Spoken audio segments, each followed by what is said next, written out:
Bonjour. La semaine dernière, lors des rencontres Zoom, il a été question d'utiliser une tablette graphique pour écrire des formules chimiques ou des équations mathématiques lors de nos rencontres Zoom avec les élèves. Donc, j'ai été capable de mettre la main sur une tablette Wacom au cours de la fin de semaine que j'ai testée pour vous. Donc, la tablette, la voici. Donc, elle fait la grandeur à peu près d'une demi-page. OK. Donc, c'est pas la plus grande, mais c'est pas la plus petite non plus. Elle vaut environ 100 dollars sur Amazon ou chez Bureau en gros. Donc, la tablette a des boutons dans le haut qui sont des raccourcis et que honnêtement, j'ai pas utilisé. OK. Donc, des raccourcis clavier programmables pour différents raccourcis dans les applications qu'on utilise. Et le stylus se recharge en venant le laisser reposer sur la zone ici par-dessus les boutons. Et ça s'écrit, donc on écrit normalement. C'est sensible à la force qu'on va exercer sur le stylus. Donc j'ai testé la tablette pour vous dans trois applications et c'est ce qu'on va voir présentement. Donc ici, je suis dans l'outil tableau blanc dans le logiciel Zoom, donc le logiciel qu'on va probablement le plus utiliser, avec lequel on va le plus utiliser la tablette lors de nos rencontres avec les élèves. Donc ici, bon, ben, de base, j'ai quand même plusieurs outils. J'ai l'outil dessiner et je vais commencer en faisant des traits, en appuyant de plus en plus fort sur le stylus et on voit que ça fait absolument rien. Donc, un peu décevant. Un test d'écriture.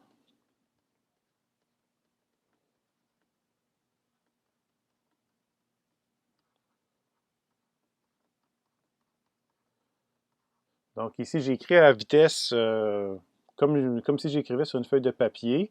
L'écriture est lisible, c'est acceptable, mais je dirais que c'est pas aussi joli qu'une vraie écriture manuscrite. Mais bon, ça reste pour les besoins acceptable. Donc ici, je suis dans le logiciel Whiteboard. Lorsque vous allez dans vos outils Office 365, c'est un des outils qui vous est proposé par Microsoft. Donc c'est assez minimaliste. Trois couleurs de crayon, une efface. Donc on va y aller avec le test des traits.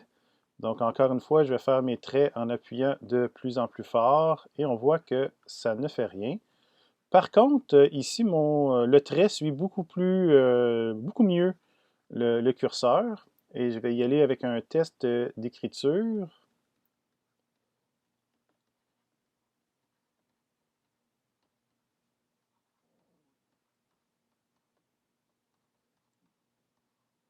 Bon, j'aurais pu écrire un peu plus droit, mais ça, c'est que je manque un peu d'habitude sur la tablette. Mais je dirais que le résultat est plus agréable à regarder qu'avec Zoom et est un peu mieux quant à moi. Donc, sans être parfait, c'est pas aussi beau que mon écriture calligraphique normale, mais je dirais que l'outil Whiteboard offre un meilleur résultat que l'outil Zoom, le tableau blanc dans Zoom. Ici, je suis dans le logiciel Sketchbook de Autodesk, donc disponible gratuitement pour Mac ou PC. Et c'est un logiciel de dessin, donc on va voir si un logiciel plus spécialisé en dessin est capable de mieux répondre que les deux exemples précédents. Euh, donc ici, je vais utiliser crayon. Voilà. Et donc, on va y aller avec des traits pour commencer. Je vais appuyer de plus en plus fort et ici, on voit que le logiciel répond bien à la pression du stylus. Donc, mon trait est de plus en plus foncé si j'appuie de plus en plus fort. Et le trait suit très, très bien le curseur. Donc, vraiment, c'est parfait. Je vais y aller avec mon équation.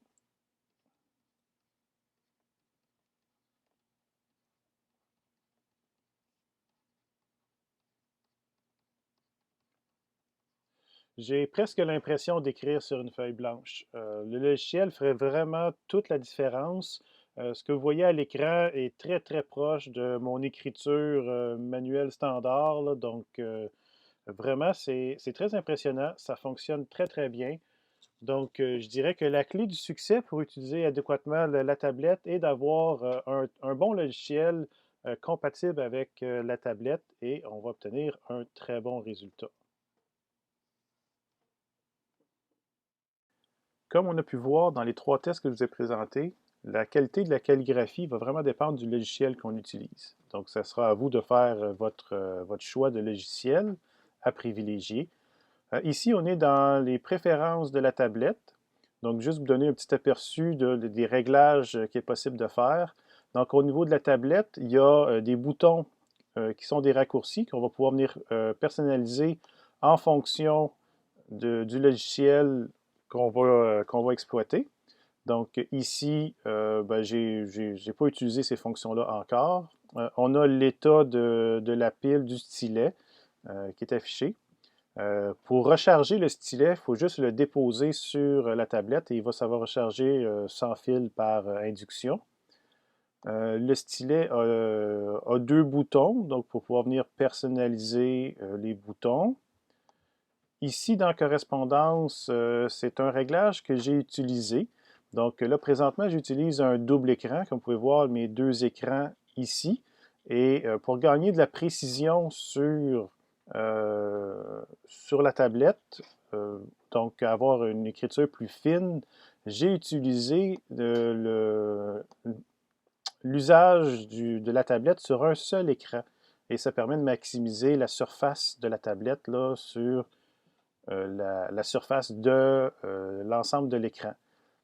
En utilisant l'option complète, comme c'est là ici, ben, la moitié de ma tablette est pour un écran et l'autre moitié pour l'autre écran. Donc, ce que je perds de la précision lors de mon écriture. Donc, j'ai préféré utiliser dans cette configuration-ci. Donc, la tablette graphique est utilisable uniquement pour mon écran 1. Ici, des raccourcis que je n'ai pas exploités. Et voilà, ça complète ma petite chronique sur les tablettes graphiques. Et donc, en bref, je vous le recommande. Donc, ça va bien. Tout dépend du logiciel qu'on utilise, mais en gros, je suis impressionné et j'ai très hâte de recevoir celle que je me suis achetée pour mon usage personnel. Donc, voilà, bonne journée.